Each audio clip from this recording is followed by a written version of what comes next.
Halo saudara, dimanapun Anda berada, Anda sedang menyaksikan live viral news bersama saya, Sandi Yuanita. Penyidik Komisi Pemberantasan Korupsi atau KPK menyita uang dalam bentuk rupiah dan falas saat menggeledah rumah pengusaha pakaian dalam Hanan Supangkat pada Rabu 6 Maret 2024 sampai hari Kamis 7 Maret 2024 lalu.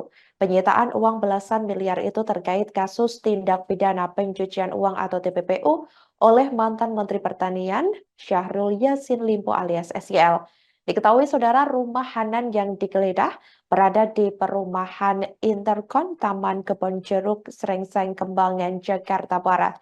Diketahui rumah Hanan digeledah selama 7,5 jam oleh KPK dan diketahui juga KPK keluar dari rumah Hanan dengan membawa 4 buah koper.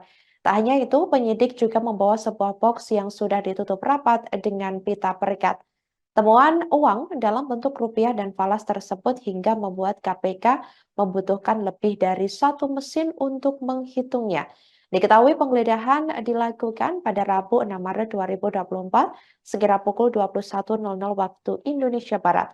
Ada sekitar 12 petugas KPK yang datang ke lokasi.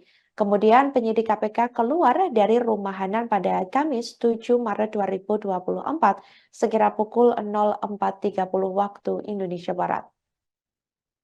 Download Tribun X sekarang, menghadirkan lokal menjadi Indonesia.